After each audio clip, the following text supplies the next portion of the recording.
संग पुण्य कमाई, संतन के संग संतन के संग पुण्य कमाई। राम चरण अनुराग रे तेरी अच्छी बनेगी, राम चरण अनुराग रे तेरी अच्छी बनेगी, राम चरण तेरी अच्छी बनेगी। मोहनिशा में बहुत दिन सोए, मोहनिशा में बहुत दिन सोए, मोहनिशा में बहुत दिन सोए। अब जाग सके तो जाग ले तेरी अच्छी बनेगी, जाग सके तो जाग ले तेरी अच्छी बनेगी, जाग सके तो जाग ले तेरी अच्छी बनेगी।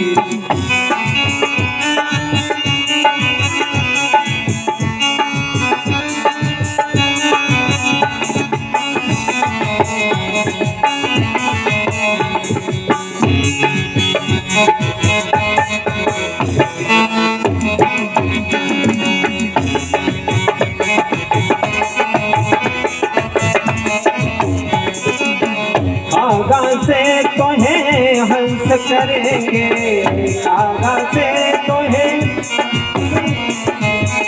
आगा से तोहें हंस करेंगे। मिट जाए उड़ते दागले तेरी अच्छी बनेगी, मिट जाए उड़ते दागले तेरी अच्छी बनेगी, के दागले तेरी अच्छी बनेगी।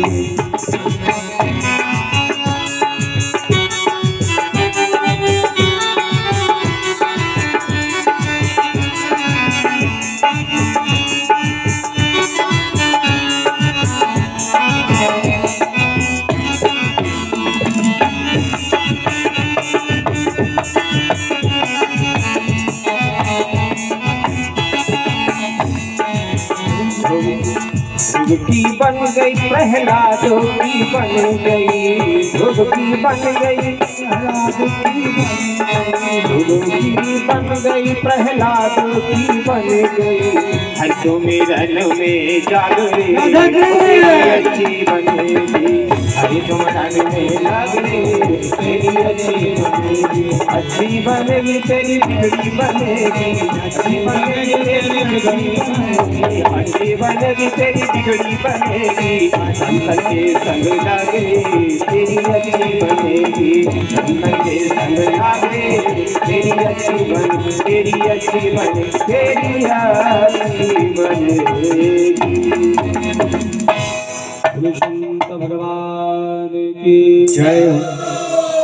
भगवान कपिल ने मैया को कहा, मां संत महापुरुषों की संगति करें। बेटा पहचान कैसे करें कि ये संत हैं, सिद्ध हैं, पुरुष हैं, जो लाल लाल कपड़ा पहन ले, मस्तक पर चंदन लगा ले, जटा का ढेर बढ़ा ले, मिक्सचर में दबा ले, इनको बाबा बोल दिया जाए, इन्हीं की संगति ग्रहण करें? बोले नहीं। संतों के लक्षण भगवान कपिल देव बताते हैं, कहते हैं कि तितिक्षवः कारुणिकाः सुहृदा सर्वदेहिनां अजातशत्रुवा शान्ता साधवा साधुभूषणमा।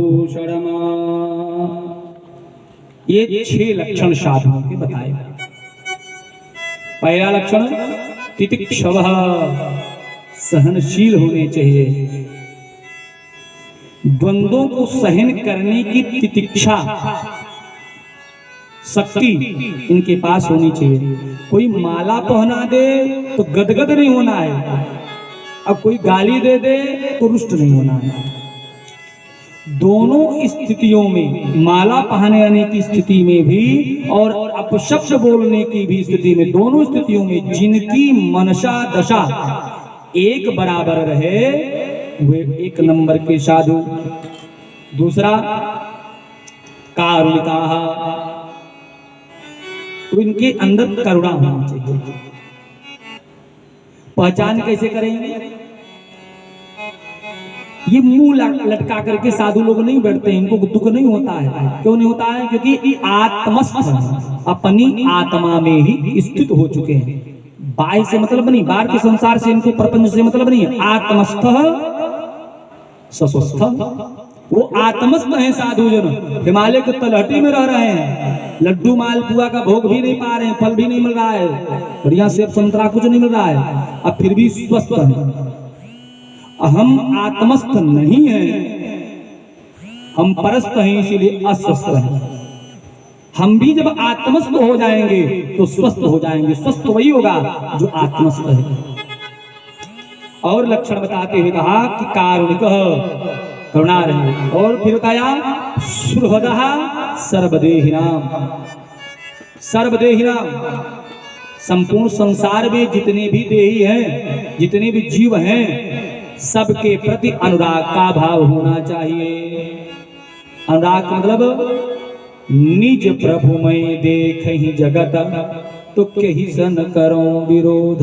संपूर्ण संसार में जब अपने परमात्मा को ही हम आप देखने लगेंगे तो विरोध कहाँ रह जाएगा, ईर्ष्या कहाँ रह जाएगी। लेकिन हमारे अंदर से तो जाती नहीं है। क्यों नहीं जाती है? जैसे काम क्रोध लोभ मोह नहीं करना है तो नहीं करने के चक्कर में हम और ज्यादा कर जाते हैं। भाई शत्रुता नहीं करनी, तुम्हारा शत्रु कौन है? स्मरण करो पहले तो, दिमाग में आप फला रखती हैं। क्यों शत्रुता हुई थी? बड़ी मेहनत करके गेहूं बोए थे, और जब गेहूं की फसल तैयार हुई तो सब सारे सांड को हमारे खेत में टोप करके निकल गए। इतना बड़ा मतलब किसी प्रकार की क्षति का जब हमारे मन पटल पर चित्रण होगा तो शत्रुता घटेगी नहीं और बलवती हो जाएगी। जैसे इसमें करें क्या हम भी, तो इसमें हम अपनी मनसा दशा को परिवर्तित कर लेंगे। जैसे हमको अहंकार, भाई ये काम क्रोध दंभ अहंकार जो कुछ भी है ये भगवान के द्वारा बनाया गया है ना। अभी ब्रह्मा जी ने उत्पत्ति की सृष्टि की रचना की है, भगवान नारायण के अंश से उत्पन्न हुए सब, तो भगवान के द्वारा निर्मित है, इसलिए इसको नष्ट तो नहीं कर सकते हम। भाई कुम्हार के घर का बर्तन थोड़ी है कि इधर से उधर कर दीजिए, कुछ भी नहीं, उसको हटाया नहीं जा सकता, केवल उसकी दिशा हम आप बदल सकते हैं।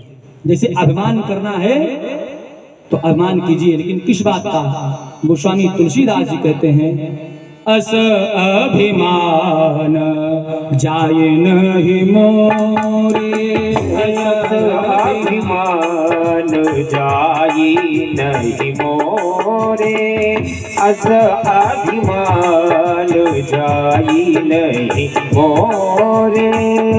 मय सेवक भूपति पति मोरे, मय सेवक रघुपति पति मोरे, मय सेवक रघुपति पति मोरे। अभिमान किस बात का हो? तो भगवान की भक्ति का होना चाहिए। भगवान की भक्ति का अभिमान कैसे? भाई बाबा जी हैं 1 घंटा 2 घंटा 5 घंटा पूजा करते हैं, फला पंडित जी 4 घंटा पूजा करते हैं, तो ये नहीं कि भगवान उन्हीं की सुनेगा। हमारे पास हमारी घर गृहस्थी से जो भी 1 minute 2 minute 5 minute 10 minute 1 second आधा घंटा का समय बच रहा है, उतनी ही हम भगवान की शरणागति करें, उतने में ही परमात्मा हमारा मंगल करेगा। अपने मन में इस बात को बलपूर्वक हठात दृढ़ता के साथ आप धारण कीजिए तो निश्चित में परमात्मा आपका मंगल करेंगे।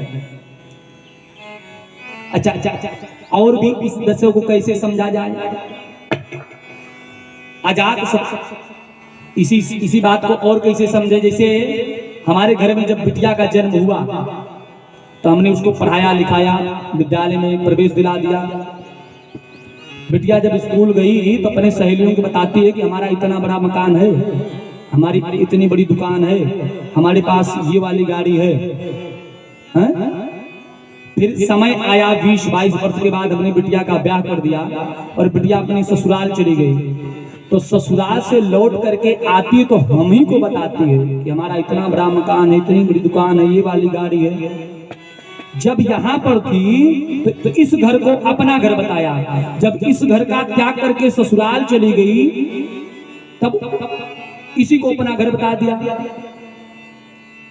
तो जैसे बिटिया इतनी जल्दी अपने मना पटल पर अपना मकान बदल देती है, ऐसे ही हमको भी बदलना है। जब तक इस संसार में रहिए, संसार हमारा है, लेकिन एक बात को स्मरण करना चाहिए कि हमको उन परमपिता परमात्मा रूपी ससुराल में जाना है, क्योंकि भगवान जगतपति है ना, सबके पति हैं भगवान।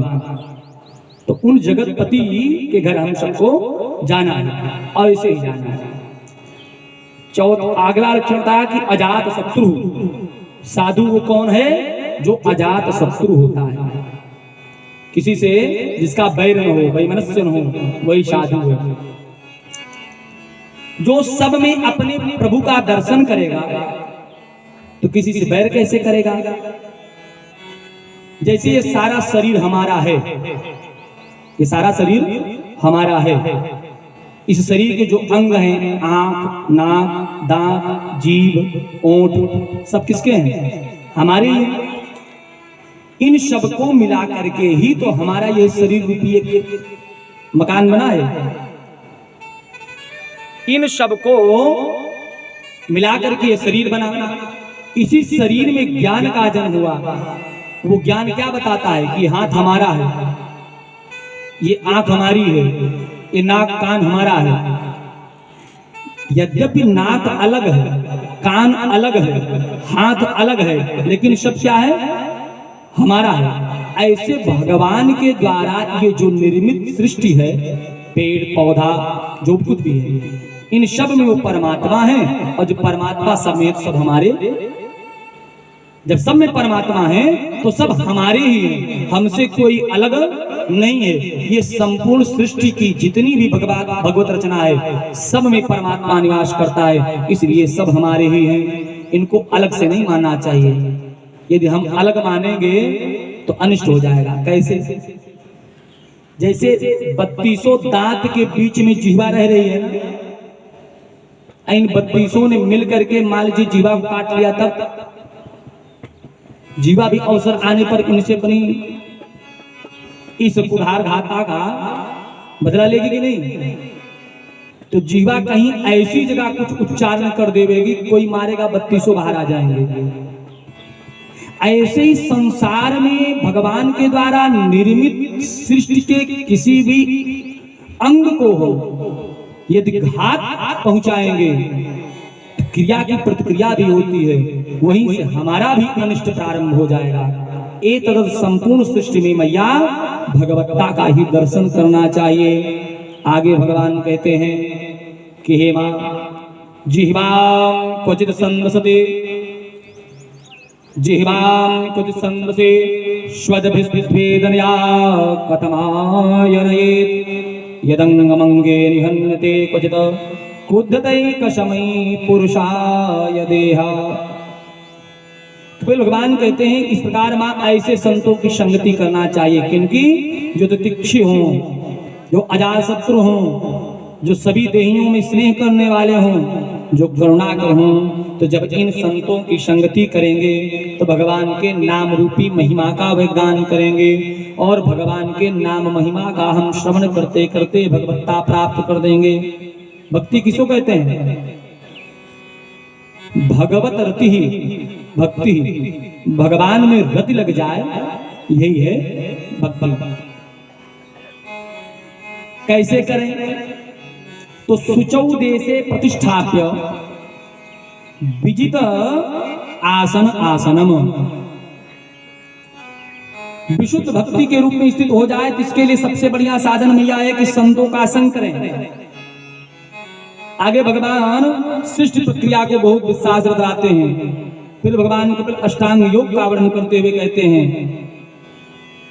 कि मां यम नियम आसन प्राणायाम प्रत्याहार धारणा ध्यान और समाधि, यही अष्टांग योग है। सबसे पहले क्या करें?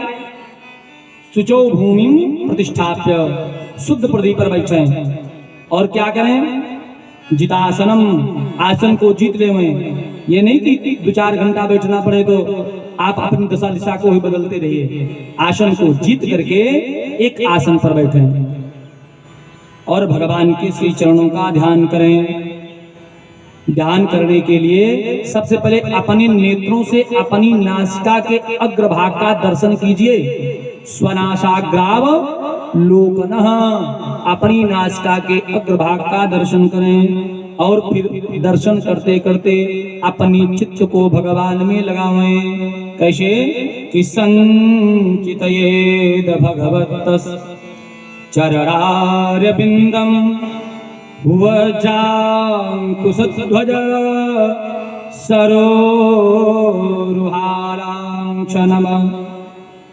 उत्तरंग रक्तविलसन नक चक्रवाल ज्योत्स्नाभे हतमहधृतया अंधकारम। भगवान के श्री चरणों का दर्शन करें। भगवान के चरणों में जो चिन्ह परिलक्षित होता है, दिखाई देता है, उसका ध्यान करें। कैसे है? उभरे हुए भगवान के लाल लाल तलवे हैं, उन तलवों में बढ़िया बढ़िया चिन्ह बने हुए हैं। काहे के चिन्ह? वज्र के, अंकुश के, ध्वजा के, जौ के, ये सब चिन्ह भगवान के पद्मों में लक्षित हो रहे हैं, दिखाई दे रहे हैं। ऐसे भगवान के पैर की नख चंद्रिका में अपने चित्त को ले जाकर के स्थिर कर देना है। अब देखिए, भगवान के चरण कमलों में 3 तरह के रंग प्रस्फुटित हो रहे हैं। उनके तलवे क्या हैं? लाल लाल हैं। उनके नाखून कैसे हैं? श्वेत हैं। और उनके नाखून की चंद्रिकाएं श्यामल वर्ण में हैं। भगवान का तलवा लाल, नाखून सफेद, चंद्रिकाएं श्याम वर्ण की। भगवान के पैर का दर्शन करने में मानो ऐसा प्रतीत हो रहा हो कि हम त्रिवेणी की धारा का भी दर्शन करें। गंगा, यमुना, सरस्वती। गंगा जी की श्वेत धारा, सरस्वती की रत्न धारा और भगवती यमुना की श्यामल धारा का वहां पर दर्शन हो रहा है। भगवान के ऐसे सुंदर चरण कमलों में अपने चित्त को लगाने के बाद फिर एक एक करके ऊपर के अंगों का ध्यान करें। घुटनों का, जंघाओं का, कटिका, नाभिका, भगवान के हृदय का। भगवान के हृदय में श्रीवत्स का चिन्ह अंकित है। भगवान के हृदय में ये श्रीवत्स का चिन्ह क्यों अंकित है? समाधान इसका दिया गया, इस सृष्टि के जितने भी पदार्थ हैं, चाहे ब्रह्मा जी के द्वारा बनाए गए हैं, इस सृष्टि के जितने भी पदार्थ हैं, सब की रचना ब्रह्मा जी ने की है। और ब्रह्मा जी की रचना भगवान ने कर दी। तो जो बनाने वाले परमात्मन हैं, वो बनने वालों की अपेक्षाकृत, बनाने वाले परमात्मा बनने वालों की अपेक्षाकृत स्वयं कुछ पृथक हो गए। देखिए, भगवान के नाभि से कमल निकला है और उस कमल पर ब्रह्मा जी का प्राकट्य हो रहा है।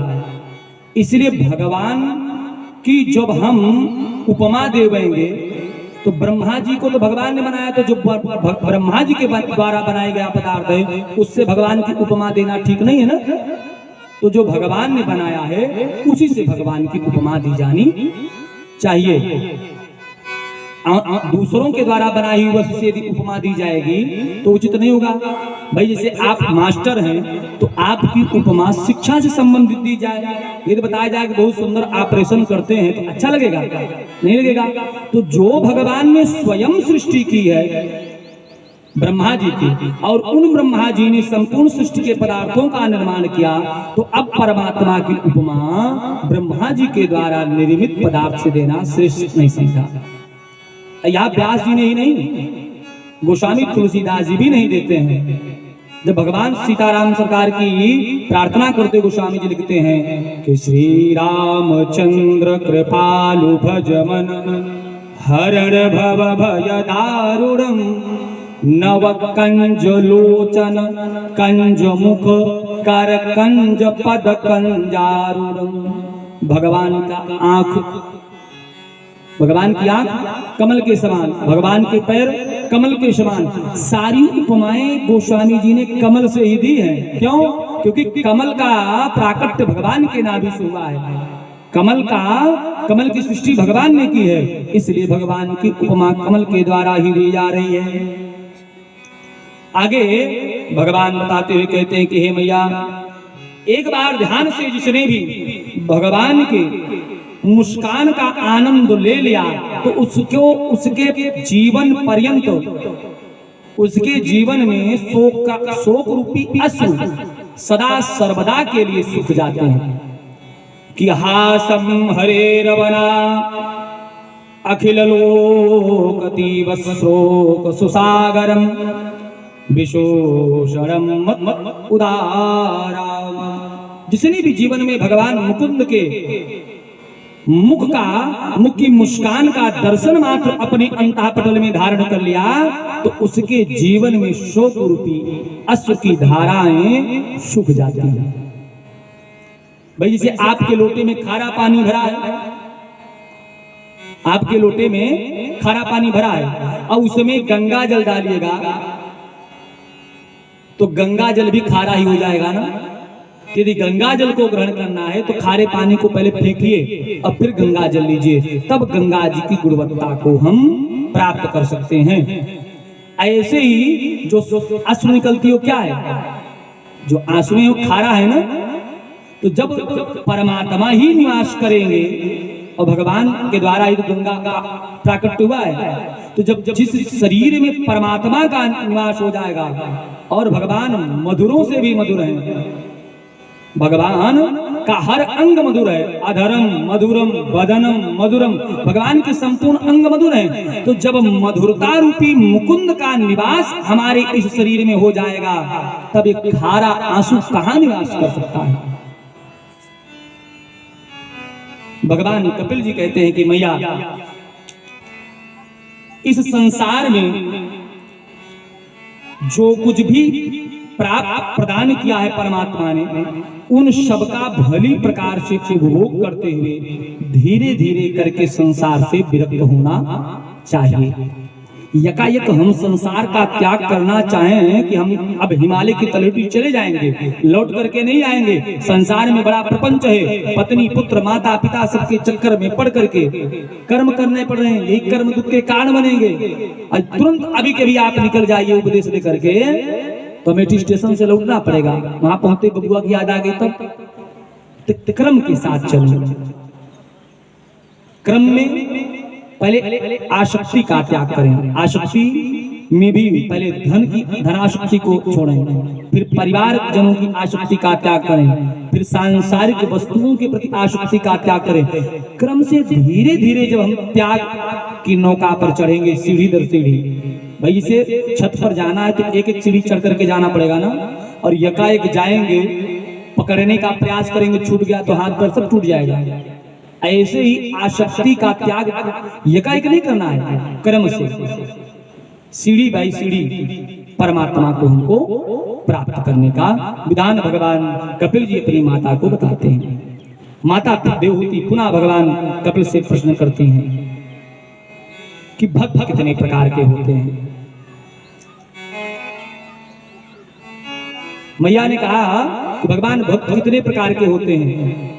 तब भगवान कपिल जी कहते हैं कि अहम सर्वेषु भूतेषु भूतात्मवस्थित सदा तम अवज्ञाय मां मर्त्या कुरुते अर्चा विडम्बनम्। मैया, ये जो प्रकृत है, प्राकृत भक्त है, दो प्रकार के भक्त होते हैं, सगुणोपासक और निर्गुणोपासक। एक निराकार पार ब्रह्म परमेश्वर की उपासना करते हैं और दूसरे सगुण साकार भगवान की उपासना करते हैं, राम कृष्ण के माधुर्य लीला चरित्रों का ध्यान करते हैं। जो निर्गुण उपासक है मैया, वो इस संपूर्ण संसार में परमात्मा का ही चिंतन करते हैं, और जो सगुण उपासक हैं वे अपने भगवान में ही संपूर्ण संसार को देखते हैं। निर्गुण की उपासना करने वाले संपूर्ण संसार में परमात्मा का दर्शन करते हैं। सगुण की उपासना करने वाले भगवान में ही संपूर्ण संसार देखते हैं। वीतरागी सुखदेव जी ने मां के गर्भ में पार ब्रह्म भगवान का दर्शन किया तो उन्होंने क्या पाया कि उन्हीं भगवान में ही अनेकानेक ब्रह्मांड व्याप्त हैं। और मैया यशोदा, मैया कौशल्या भगवान के मुखमंडल में ही संपूर्ण ब्रह्मांडों का दर्शन कर जाती हैं। तो सगुण और निर्गुण दो प्रकार की भक्ति के वर्णन किया भगवान ने। और भगवान कहते हैं लेकिन चाहे सगुण के उपासक हो चाहे निर्गुण के उपासक हैं, दोनों में ही हम अपने को समाहित कर देते हैं।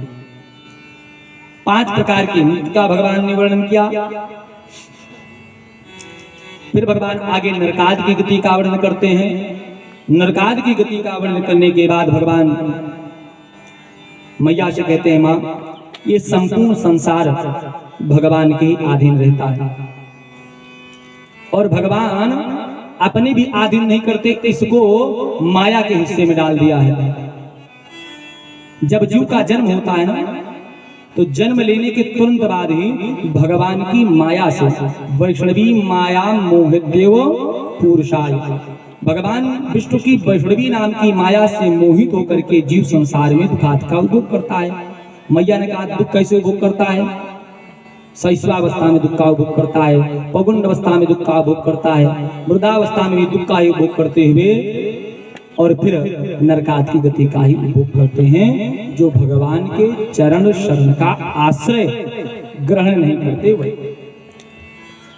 और माया से बचने का जीव प्रयास करे तो बच तो सकता है, लेकिन साधारणतया नहीं। क्यों? क्योंकि बलम पश्य मम माया, बलपूर्वक हमारी माया जीव को अपने पास में बांधती है, हठता के साथ, दृढ़ता के साथ। इसलिए साधारण उपाय करने से जीव हमारी माया के बंधन से मुक्त नहीं हो सकता है। केवल भक्ति मात्र का संयोग ग्रहण कर ले में तभी वो मुक्त हो सकते हैं। मैया देवहूति ने भगवान कपिल का धन्यवाद करते हुए कहा कि पुत्र, मुझे ब्रह्म तत्व की प्राप्ति हुई। मेरे मन में जो कुछ भी संदेह था, हे भगवान, वह संदेह अपनी पूर्णता को प्राप्त हुआ।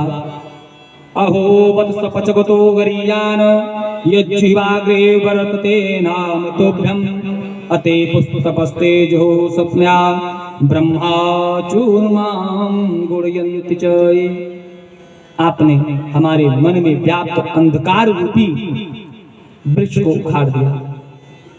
हे परमात्मा, मैं आपकी शरणागति को ग्रहण करती हूँ। ऐसे भगवान कपिल मैया देवहूति को उपदेश प्रदान करके और जाकर के सागर में आसन जमा करके बैठ गए। हम आप आज भी जाते हैं गंगा सागर में दर्शन करने के लिए ना, तो वहीं पर भगवान कपिल निवास करने गए। इधर मैया देवहूति आसन लगा करके बैठ गई और ध्यान करते करते वह जल में बदल गई।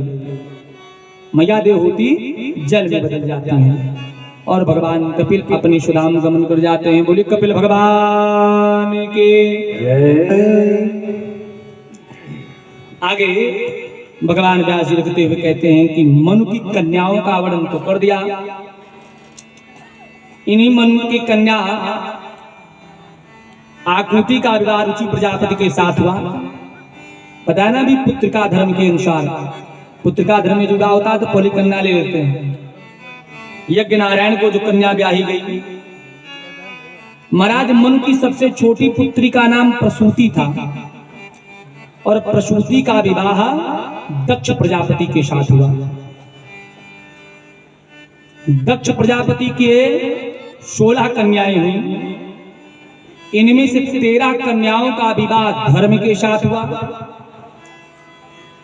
धर्म के मूर्ति नामक पत्नी के द्वारा भगवान नर नारायण ने अवतार लिया, जो विशालापुरी बद्रिका आश्रम में निरंतर निवास करते हैं। बोले नर नारायण भगवान की जय। ये आज भी भगवान बद्रीनाथ में विराजमान है। इन्हीं की स्वाहा नाम की एक बेटी हुई जो अग्निदेव को ब्याही गई।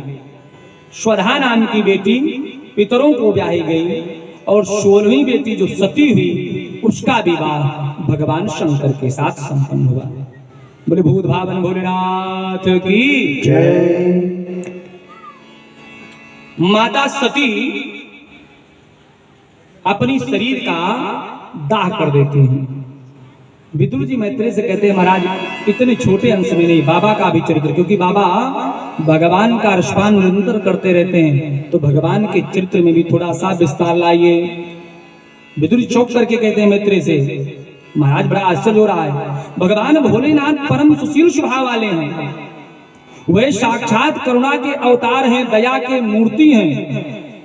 शिव का अर्थ ही कल्याण होता है, इसलिए कल्याण दाता भगवान शिव और मैया सती का यह चरित्र थोड़ा विस्तार से हमको बताने की कृपा करें। तब महात्मा मैत्रेय और यहाँ पर सूत जी शौनकादि के ऋषियों का उत्तर देते हुए और मैत्रेय जी विदुर जी के प्रश्नों का उत्तर देते हुए बता रहे हैं। परीक्षित महाराज के प्रश्नों का उत्तर देते हुए सुखदेव जी बता रहे हैं, कहते हैं कि श्रूयता ब्रह्मर्षयो मे सह देवास आग्नयः साधूनां ब्रुवते वृत्तं नाज्ञानं चमत्सरात्। एक बार दक्ष प्रजापति को हर तरह से सुयोग त्याग करके भगवान ब्रह्मा ने उनको प्रजापतियों का अगुआ नायक बना दिया। दक्ष को प्रजापतियों का अधिपति बनाया, नायक यानी अगुआ।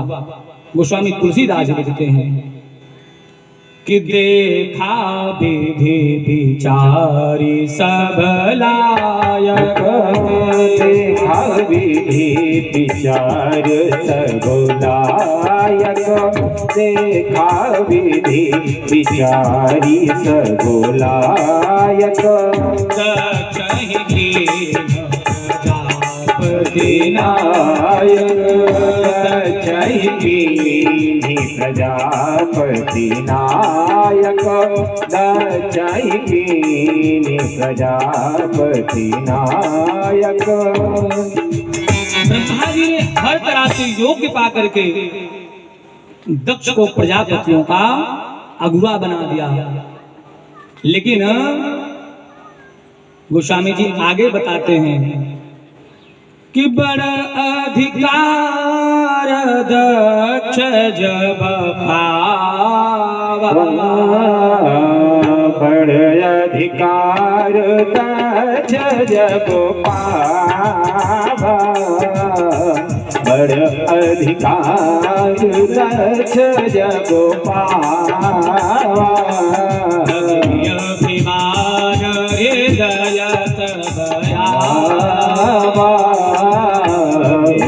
अभिमान हृदय दियावा, नहीं को जनमायत जग माही, नहीं को जनमायत जग माही। पाई जाहि मदनाही, ममता पाई जाई मदनाही, बहुता पाई जाई मदनाही। जब ब्रह्मा जी ने दक्ष को प्रजापतियों का नायक नियुक्त किया, इतना बड़ा पद पाने के बाद उसके अंदर अभिमान का आविर्भाव हो गया। अच्छा, इस संसार में कोई ऐसा व्यक्ति है ही नहीं जिसको पद प्रदान किया जाए और अभिमान ना हो, कोई नहीं है, नहीं संसार में है।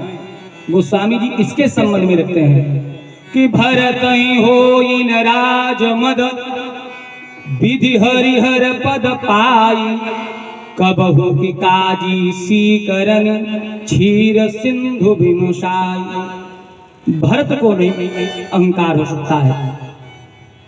इसका शाब्दिक अर्थ तो ये हुआ कि भगवान राम के भाई भरत जी को चाहे ब्रह्मा बना दीजिए, चाहे शिव बना दीजिए, चाहे विष्णु बना दीजिए, उनको अहंकार नहीं हो सकता है। दूसरा अर्थ टीकाकारों ने बताया कि भरत का अर्थ पहले क्या होता है, तो भा धन रत बराबर भरत। तो भा माने भगवान, भा माने भक्ति और भा माने भगत। जो भगत, रत माने लगा रहे, जो भगत भगवान की भक्ति में रत रहते हैं उनके अंदर कभी भी अभिमान का आविर्भाव नहीं हो सकता है। लेकिन यहाँ पर दक्ष के अंदर अभिमान आ गया और उसने अपने अभिमान को प्रकट कब किया? एक बार सभी लोकपालों की मीटिंग हो रही थी, सारे देवता वहां पर उपस्थित थे, तो उस सभा का सभापति दक्ष को नियुक्त किया गया। तो सारे देवता सभा में उपस्थित हो गए, लेकिन दक्ष सबसे बाद में आते हैं। और जब दक्ष पधारते हैं तो दक्ष के पहुंचते ही उपस्थित सभा के सभी सदस्य देवता आदि उठ करके खड़े हो गए, लेकिन भगवान शिव नहीं खड़े हुए।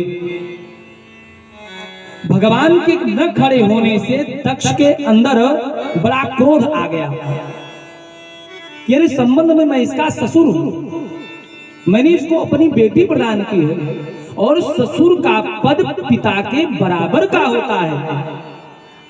इस सभा के बड़े बड़े देवता उठ करके हमारा सम्मान कर रहे हैं, लेकिन ये अवधूत हमारा सम्मान भी नहीं करा।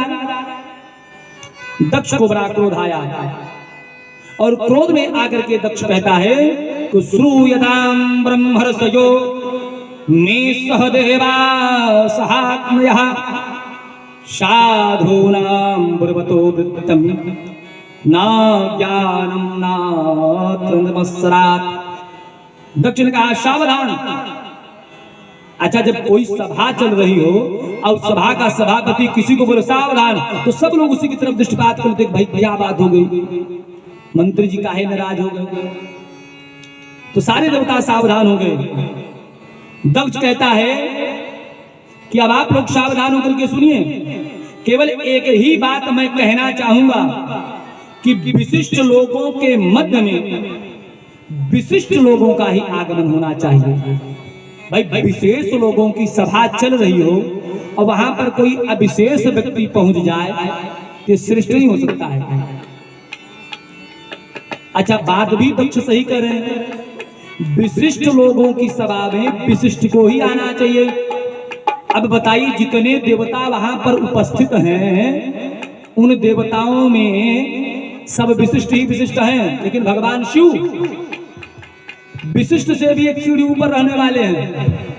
जैसे एक शुद्ध होता है और एक विशुद्ध होता है, शुद्ध विशुद्ध, शुद्ध से एक सीढ़ी ऊपर वाले क्या कहते हैं? विशुद्ध, प्योर, इम्प्योर, शुद्ध विशुद्ध।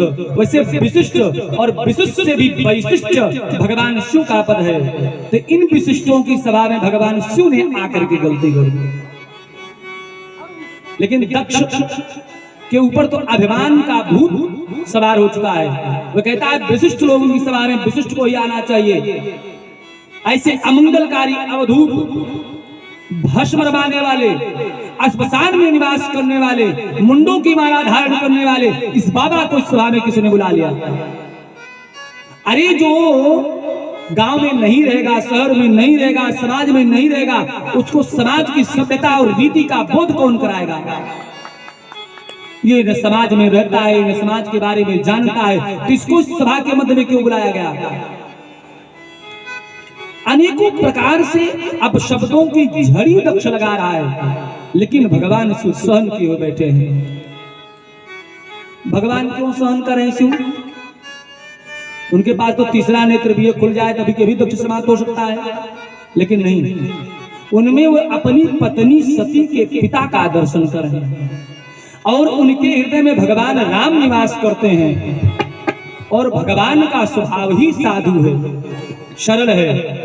तो ऐसे साधु स्वभाव वाले परमात्मा श्री सीताराम जिनके हृदय कमल में निवास करें, ऐसे साधु भेषधारी भगवान शिव के अंदर क्रोध का प्रवेश कैसे हो सकता है? सो शांत चित्त रहे। लेकिन भगवान तो शांत रहे, लेकिन नंदी जी से नहीं रहा गया। नंदी जी खड़े हो गए और कहते हैं, निर्गता आपन्नगाः रक्षणम ऐसा निरपत्राः तान रक्षकहीनानो पाता इति। कि दक्ष, तुमको किस बात का अभिमान हो रहा है? किस बात के अभिमान पर तुम ऐसे ऐसे वाक्यों का प्रयोग कर रहे हो? अच्छा, भगवान शिव का स्वभाव कितना निर्मल है ना। एक बार सारे भूत प्रेत रोते हुए बाबा के पास आ गए कि बाबा, हम जिसके भी घर में जाते हैं ना, सब एक बाबा को लेकर खड़े आते हैं, जल्दी भगाओ जल्दी भगाओ। भाई, अपने घर में भूत प्रेत को कौन घुसने देगा? भूत प्रेत को अपने घर में कोई नहीं घुसने देता। जिनको कोई नहीं प्रवेश देता अपने घर में, उनको बाबा अपने संग में लेते हैं, अपने संग में रख रहे हैं। ऐसे साज स्वभाव वाले भगवान शिव। सांप आदि को देख ले तो लाठी से मार मार करके हम लोग फेंक देते हैं। एक बार सर्पों का भी समूह भगवान के पास पहुंच गया और कहता है कि बाबा, आपने हमारी रचना क्यों की? लाठी खाएं संसार में, इसीलिए कोई भी दिखता है तुरंत लाठी से पूरा सरे कूचता है, एकदम हठात बलपूर्वक एकदम कुछ करके फेंक देता है। बताओ हम कहां जाए? तो भुजगेंद्र हारम, उन सर्पों को भगवान ने अपने गले का हार बना लिया। संसार में संसारियों ने जिसका भी तिरस्कार किया, भगवान शिव ने सादर उनको स्वीकार कर लिया। ऐसे साध स्वभाव वाले भगवान शिव को अपशब्दों की जड़ी जब दक्ष ने लगाई, तब नंदी ने भी उनको पटका लगाई। लेकिन बाबा उनको सावधान करते हैं, लेकिन नंदी से रहा नहीं गया। नंदी उसी सभा में कहते हैं, भगवान शिव के शांत कराने पर भी अन्य उपस्थित सभासदों से कि हरि हर निंदा सुनहि जे काना, हो ही पाप गव घात समाना। भगवान हरि और हर की जो निंदा अपने श्रवणेंद्रियों से श्रवण मात्र कर लेता है, तो गोहत्या के बराबर का पाप उसको लगता है। बोले ना, फिर भी मुस्कुरा पड़े, कोई बात नहीं, गाली दिला तो क्या हुआ? हमारे ससुर जी हैं भाई। बेटा ससुराल में चाहे जो जाओ, इसको गाली खानी पड़ती है ना भाई। हम कोई भी अपने ससुराल जाओ, उसको क्या मिलती है? गाली मिलती है। तो जहां पर शिव जी पहुंचे हैं, अब वो सभा किसकी हो गई? सभा का सभापति कौन है? दक्ष है। तो ससुर जी की सभा है, तो जितने भी हैं ससुर जी के साथ वाले, भाई ससुराल में अपने जाएंगे तो ससुर जी के जो जितने भाई लगते होंगे सबको ससुर जी बोलेंगे, जितने भी उनके पद में बेटे लगते होंगे सबको शाले सबसे संबोधन किया जाएगा ना। तो ससुराल में जाएंगे तो क्या मिलेगी? गाली मिलेगी। तो बाबा नंदी से कहते हैं, नंदी शांत हो जाओ, ससुराल ही जो गाली दे रहे हैं, बढ़िया, कोई बात नहीं, फिर भी मुस्कुरा रहे हैं। लेकिन दक्ष ने अपनी मनोदशा को अनेकों प्रकार से उस सभा में व्यक्त किया और उस सभा से चले गए। सभा का विसर्जन हुआ। भगवान शिव भी कैलाश में रमण करने लगे।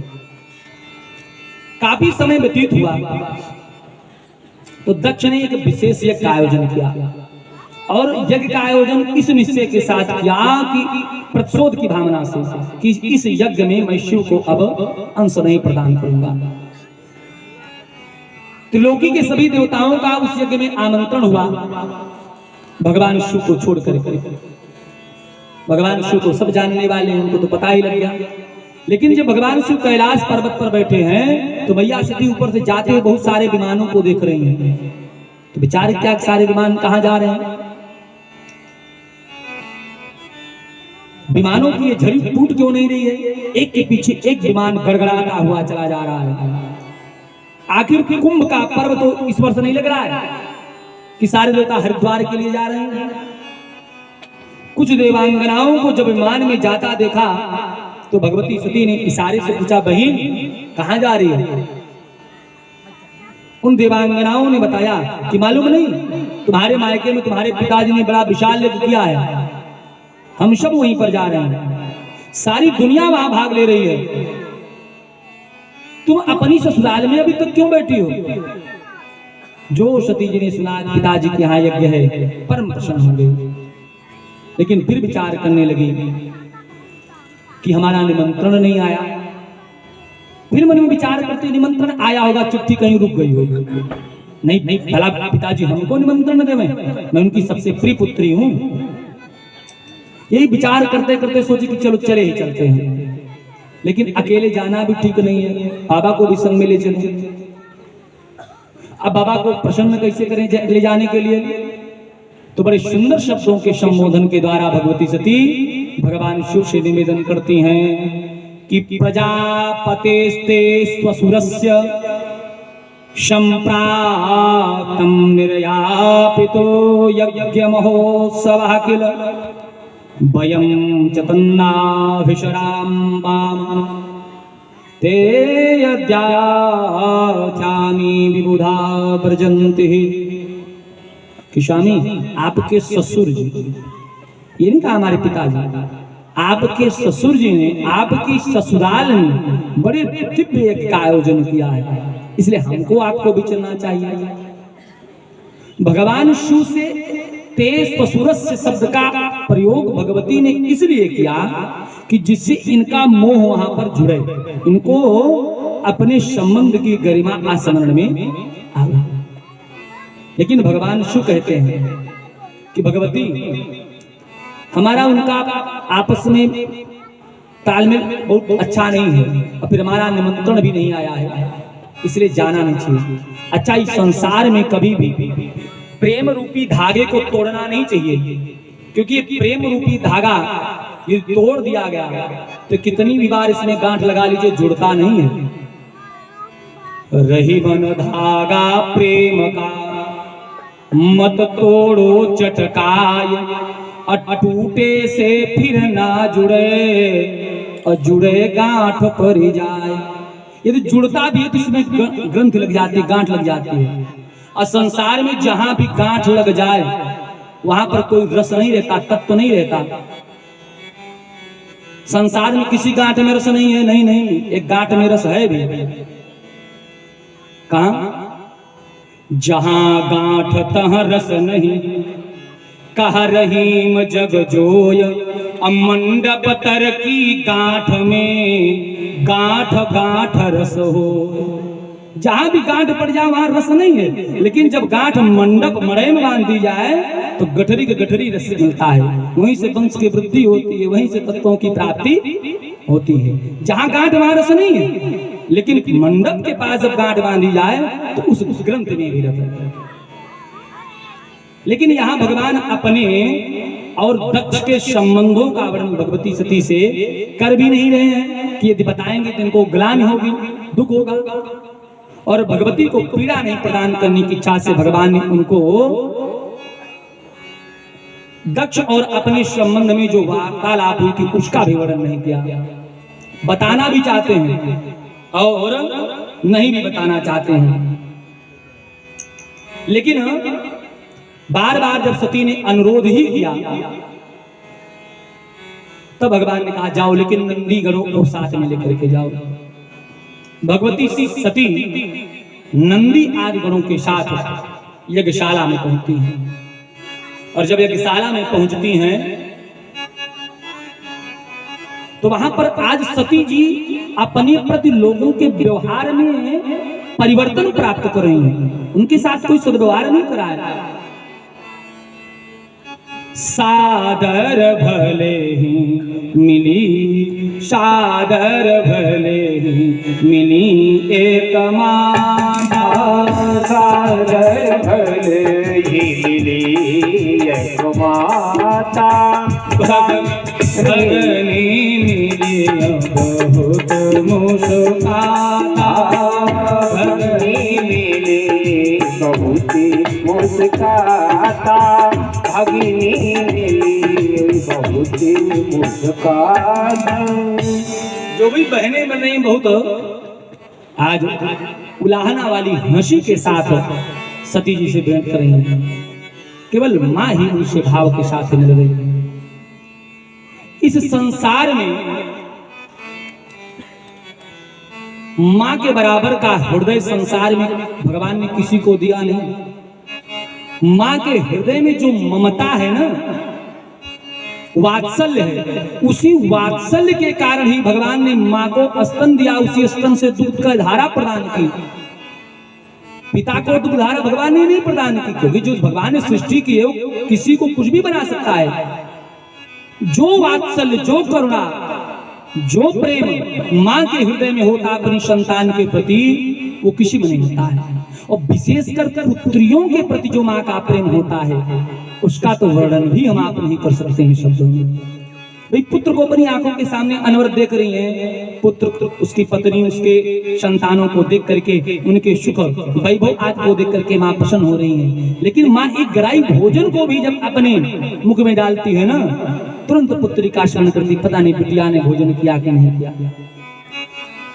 भोजन में उसको, जैसे घर में कभी कोई विशेष प्रकार का व्यंजन बन जाए और बाल्यावस्था में वो व्यंजन बिटिया को बहुत अच्छा लगता हो, तो माँ विचार करती है कि अगर आज हमारी बिटिया होती तो उसको भी बहुत अच्छा लगता है, इसको पाले।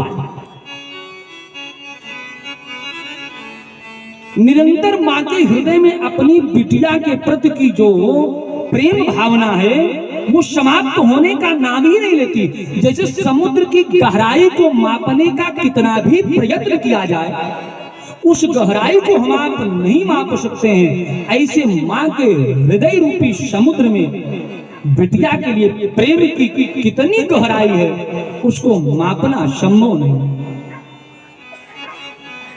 कवियों ने अपने शब्दों में लिखा, बेटियां जब भगवती सती माँ से मिलती है तो माँ ने उनको अपने हृदय से लगा लिया। अपनी इसी पीड़ा को शब्दों में पिरोते हुए मैया सती अपनी माँ से कहती हैं कि माँ मुझे अपने आंचल में छुपा ले, आंचल में छुपा ले, कि तेरे बिना और नहीं। माँ मुझे अपने आंचल में छुपा ले, गले से लगा ले, कि मेरा यहाँ कोई नहीं। माँ मुझे अपने आंचल में छुपा ले, गले से लगा ले, कि और मेरा कोई नहीं।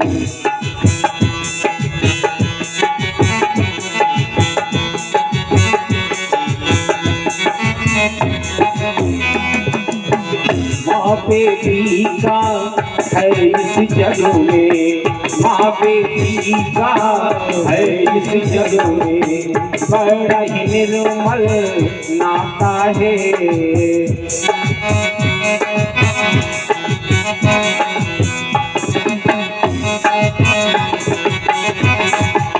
सेवा करती बेटी माँ की, जबकि पराए घर जाना है। माँ मुझे तू अपने हृदय से लगा ले, गोदी में बिठा ले, कि और मेरा कोई नहीं। मुझे अपने गोदी में बिठा ले, गले से लगा ले, कि और मेरा कोई नहीं।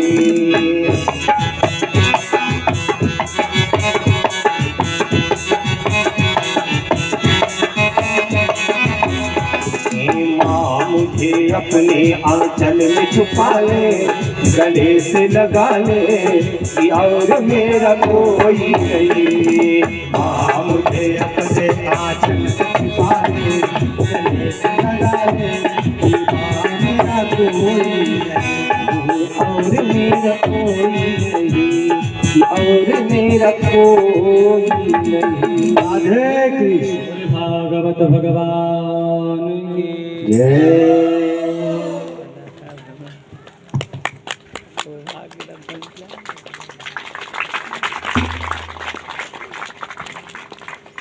बोले भागवत भगवान की जय। मैया से बड़े भाव से माँ सती मिलती हैं। माँ बेटी मिल करके एक दूसरे का सुख दुख जान लेती हैं। इसके बाद भ्रमण करते करते मैया सती यज्ञ मंडप की तरफ जाती हैं। अब यज्ञ मंडप की तरफ जब माँ सती पहुंचती हैं तो कतहु न दीख शंभु पर भागा। उनको शिव का भाग ही कहीं दिखाई दिया। जो शिव का भाग नहीं दिखाई दिया, माँ सती क्रोध में आ गए। देखिए, संसार में बिटिया को माई के पक्ष की बुराई स्वीकार नहीं है, ये सत्य है। लेकिन ये भी सत्य है कि ससुराल में नहीं, मायके में भी कोई पतिदेव की बुराई कर देवे, ये भी स्वीकार नहीं हो सकता। और खास करके मायके में जब पतिदेव की बुराई होने लगे, उनकी स्थिति की, परिस्थिति की, शिक्षा की, सुंदरता की, फिर तो क्या बात। संसार में उनको यही प्रकट करना होता है, सबसे सुदृढ़, सुशिक्षित, धनवान, विद्वान केवल हमारे हो। मैया सती ने जब शिव के भाग को अपने शिव के भाग को यज्ञ में नहीं पाया, तो क्रोध में आकर के सभी देवताओं को डांटते हुए कहती हैं, स्वानाम बधवत क्रियाम दुर्गा मार्गमनिता, कि देवताओं, कौन सी ऐसी क्रिया कष्मार्जन आप लोग आचरित कर रहे हैं जिसमें भगवान शिव को भाग नहीं प्रदान किया, और जहां शिव को भाग न दिया जाए, क्या यह यज्ञ पूर्ण हो सकता है? देवताओं को डांट भी रही है मां, सभासदों को, अपने पिताजी को भी खरी खोटे सुना भी रही हैं, और शिव जी को भी असमन करते हुए विचार कर रही हैं कि उन्होंने हमको समझाया था कि जाना नहीं चाहिए, और ऐसे स्थान पर बिल्कुल नहीं जाना चाहिए। कहां कि आवत ही हर से नहीं, नैनन नहीं स्नेह, तुलसी तहां न जाए, चाहे कंचन वर्षत में। जहां आप जा रहे हो, यदि उस सभा के या वहां के या जिनके यहाँ जा रहे हैं, वे आपको देख करके आह्लादित न हो, प्रसन्न न हो, तो ऐसे स्थान पर आकाश मार्ग से मेघ सोने की वर्षा करा हो, फिर भी वहां पर जाना नहीं चाहिए। लेकिन मैंने पति आज्ञा का तिरस्कार किया और यहाँ चली आई। अब वहां जाकर के उनको क्या मुंह दिखाऊं? मां सती आज दोराहे पर खड़ी हो गई, और दोराहे पर खड़ी होते, दोराहे पर खड़ी निष्क्रामत निवृत्ति धा असासा, कभी अपने बाह्य मन की बातों को विचार कर जो दिखाई दे रहा है, और कभी भीतर की बातों पर विचार कर रही है, लेकिन निर्णय नहीं कर पा रही कि अब मैं करूं क्या। और अंत में मैया ने यही निर्णय लिया कि अतस्तोत्पन्न विदम कलेवरम धार, इससे सितकंठ गर्हिणा जगधस्य महोधे विशोध मंदसो जुगुप्स्यो धरणम प्रचक्षते। मैया अपने पिता दक्ष को संबोधित करते हुए कहते हैं, कह दुष्ट दक्ष, ये मेरा शरीर तेरे द्वारा उत्पन्न हुआ है, तुम्हारा दर्शन भी मैं नहीं करना चाहती हूं, और तुम्हारा दर्शन नहीं, तुम्हारे द्वारा जो इस मेरे शरीर का निर्माण हुआ है, मैं अब इस शरीर को भी नहीं धारण करूंगी। इतना कह करके मैया उसी यज्ञ कुंड में कूद करके आत्मदाह कर लेते हैं, और आत्मदाह करते करते मां उपस्थित सभासदों को संबोधित करते हुए कहती हैं कि आने पर पति देव के, आन पर पति देव के खेलूंगी होली यज्ञ में, आन पर पति देव के खेलूंगी होली यज्ञ में, आन पर पति देव के खेलूंगी होली यज्ञ में, सबसे पहले ही चढ़ेगी शिव को रोली यज्ञ में, सबसे पहले ही चढ़ेगी शिव को रोली यज्ञ में, आन पर पति देव के लूंगी होली यज्ञ में, सीख लेगी आज दुनिया देख कर परिणाम को, सीख लेगी आज दुनिया देख कर परिणाम को, है नहीं अच्छी महेश्वर हे ठिठोली यज्ञ में आनो पर पति देव के खेलों ठिठोली यज्ञ में आनो पर पति देव के खेलूंगी होली यज्ञ में। इतना कहते कहते मैया सती ने आत्मदाह कर लिया। जो मैया ने आत्मदाह किया तो वहां पर भगवान शिव के पधारी हुए नंदी आदि ग्रहों ने यज्ञ को विध्वंस करने का प्रयास किया, लेकिन वहां पर उपस्थित पूषा आदि ऋषियों ने मंत्र के प्रभाव से उन सबको भगा दिया। वे सारे रुद्रगण भक्ति भगवान शिव के पास पहुंचते हैं और शिव को संदेशा देते हैं कि भूयानुग्रह भवो भवता कृतो मे दंडस्त्वया मयि भृतो यदि प्रलब्धा। बाबा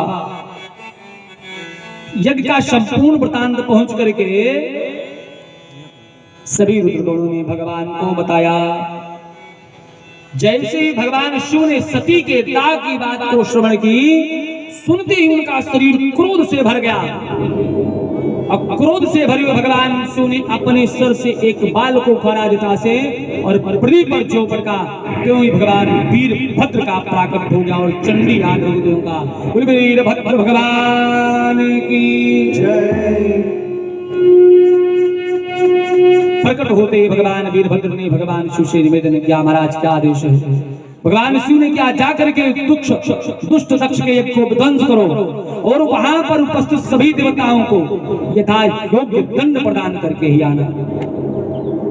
जो भगवान शिव का आदेश मिला तो चंडी आदि भगवती और भगवान वीरभद्र बड़े क्रोध के साथ वहां पर दौड़ते हैं। इतने क्रोध के साथ भगवान के गण वीरभद्र आदि दौड़ रहे हैं कि मानो बहुत विकराल वायु का वेग चला रहा हो। जैसे प्रलय काल के समय वायु का वेग चलता है, वैसे ही वायु के वेग का आभास दक्ष की यज्ञ में उपस्थित सभी देवताओं ने किया।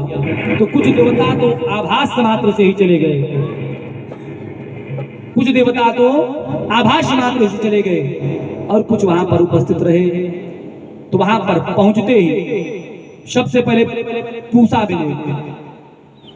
जब सती के दाह के बाद रुद्रगणों ने यज्ञ को विध्वंस करने का, दक्ष को मारने का प्रयास किया, तो पूषा अपने मंत्र के प्रभाव से भगा दिया और दांत दिखा रहे थे। नंदी जी ने बताया वीरभद्र को, भैया दांत दिखा रहे थे हमको। अच्छा। सो एक मुक्का ऐसे प्रहार किया भगवान वीरभद्र ने कि पूषा का सारा दांत बाहर आ गया।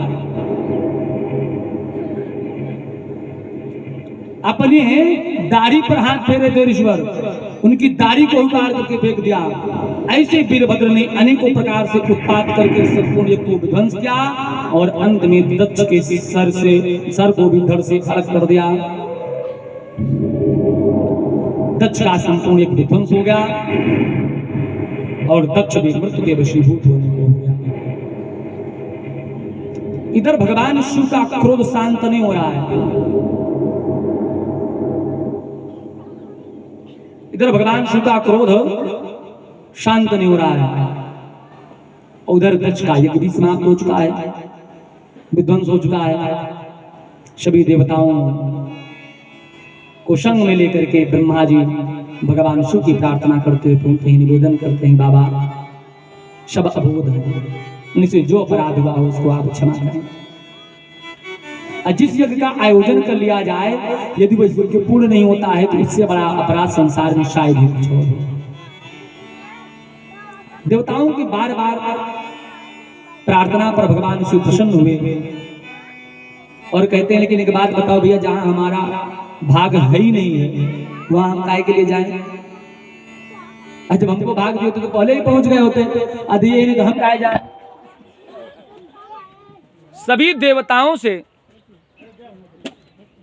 सभी देवताओं के ऐसा निवेदन करने पर